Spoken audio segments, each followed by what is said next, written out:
Being steamrolled twice by 10 wickets in back-to-back T20 World Cups has led to a much-required reboot for Indian cricket by shifting to England's successful template of horses for courses, that is specialists for each format. But first, blame had to be assigned and heads had to roll for the team's continuous failure to win in multilateral tournaments. Though who would have expected the selection committee to get bumped first, just 2 years into its 4-year term without even a notice, making them the perfect scapegoats for all the ills plaguing the team. But it seems their fate was already decided by the BCCI in a meeting even before the T20 World Cup last year, but kept secret until the tournament ended. Though in a use and discard policy, these same sacked selectors continued selecting teams well into 2023. Sacked Chief Selector Chetan Sharma, however, was spared the firing squad and re-selected as Chief Selector after he made amends by phasing out all seniors from the T20 team in the matches against Sri Lanka and New Zealand that followed. He was then invited to a high-level review meeting along with coach Rahul Dravid and National Cricket Academy Chief BVS Lakshman, chaired by Roger Binny, the new BCCI chief from Australia, and ODI and Test captain Rohit Sharma, both virtually, along with Jay Shah, to select the squad for the ODI World Cup this year. Obviously, the Bangladesh team biting us during the ODI series raised alarms for the upcoming World Cup. In conclusion, we will shortlist a pool of 20 players for the ODI World Cup. Only these will be rotated in bilaterals. And the protection of these 20 players is considered so important that their fitness will be closely monitored by the BCCI and NCA, even if it means they may have to skip some IPL matches. An increasingly jam-packed schedule has led to a heavy workload and frequent breakdowns, especially among fast bowlers. Bumrah played the full IPL for Mumbai Indians, but a back injury forced him out of both the Asia Cup and the T20 World Cup last year.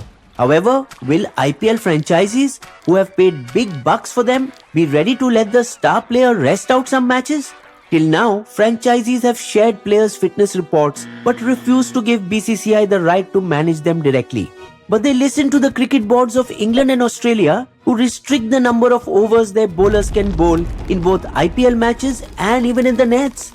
Stopping overplaying is one aspect, increasing fitness is the other, which is why the yo-yo test has once again been made compulsory for selection. A story which we covered in detail almost 5 years back. See that video to know exactly what the yo-yo test is.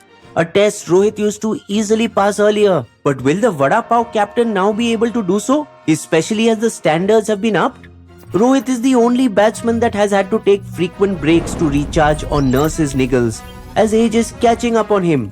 But no matter, BCCI has him under their protection and persisted with him as captain for the ODI and Test World Cups, even though his captaincy lacked bite in the T20 World Cup for being undecided on who the finisher would be, Karthik or Pant, leaving India's top T20 wicket-taker Yuzvendra Chahal to cool his heels on the sidelines, under-bowling Shami and Arshdeep in the early part of England's innings in the semis, and bringing Harshal Patel to Australia just to warm the benches, then irresponsibly shifting the blame onto his bowlers for the semi-final loss. We batted well towards the end, but the bowlers just did not show up with the ball. Hopefully the young and fit Hardik Pandya stepping into the captain's shoes for T20s will bring new thinking into the side. And a single-minded focus like Mahabharat's Arjun, with his fisheye being the T20 World Cup in 2024. Already he has shown leadership skills. Go out there and express yourself. I'll back you to the core. Players must feel secure. However, while the BCCI is working on players' fitness and schedule management, there is no introspection on our team's jaded approach and of not coming out roaring.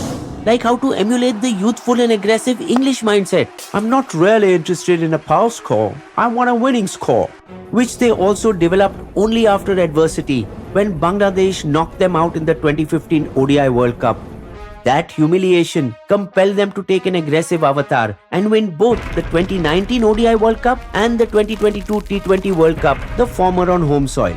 Which could be the silver lining for us this time, as the 2023 ODI World Cup will be held in India. But for that, opening with Rohit should be a young, explosive opener with a fearless attitude. Ishan and Shubman Gill are neck to neck in this race after their fast and furious double hundreds. Gill seems to have the upper hand, but including Ishan allows India to have a Dhoni-like wicketkeeper in the team and provides a left-handed option at the top of the order.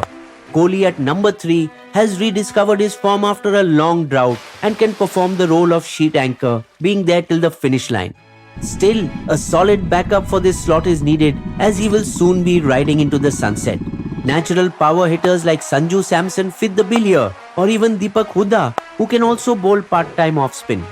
Though Shreyas Iyer struggles with bouncers in tough foreign conditions, in slow home conditions, he will be perfect at number 4 for this World Cup. Time has also come to elevate Big Daddy Suryakumar Yadav to number 5, who is playing unbelievable 360-degree shots.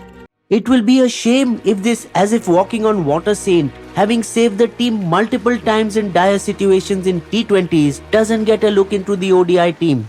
Ideally, he should dislodge KL Rahul at number 5, who has lately been forgetting to bring his talent back to big games, getting a long run despite inconsistency, as though he is the team's favourite son-in-law. Congratulations, by the way, on your marriage.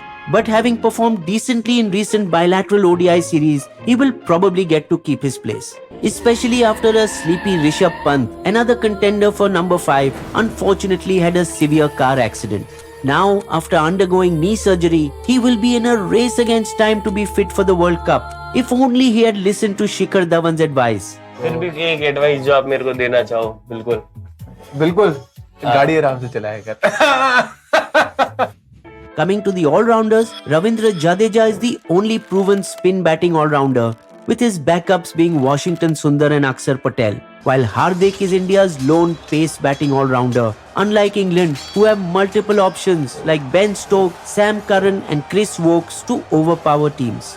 This scarcity has risen because foreign players have been occupying most of the pace all-rounder slots in IPL teams since the time the competition started. Even in the 2023 auction, the most expensive players bid for were fast bowling all-rounders. So maybe it's time to give a long rope to Deepak Chahar and Shardul Thakur as fast bowlers who can swing their bats. Attacking wrist spinners like Yuzvendra Chahal are also important to get wickets in limited over formats, with his backup Kulcha counterpart Kuldeep Yadav in excellent form right now. Backing up all will be a gang of mean pacers terrorizing batsmen who can alternate depending on form and injury. In recent times, the team's thinking has to have been influenced by coach Rahul Dravid, the Walls safety mentality, in choosing a timid team in the World Cup last year.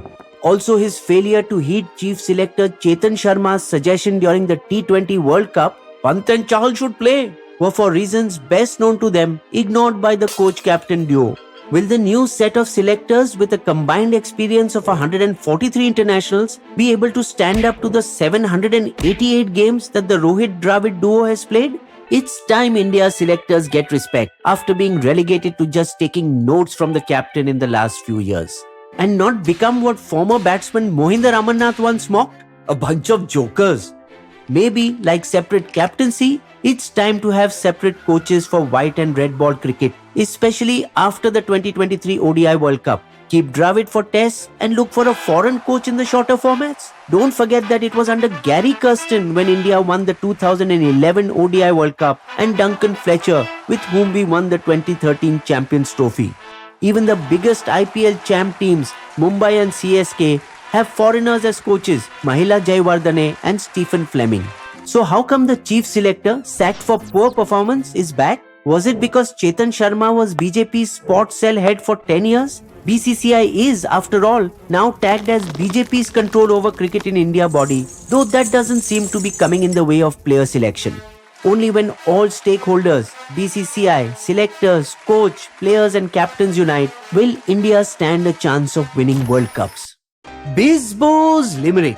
It's 23 now, the year of World Cups. For too long now, the team's been in flux. Horses for courses, make them better forces. Time to reboot and rid the hiccups. You will also find these sources listed in our video description section.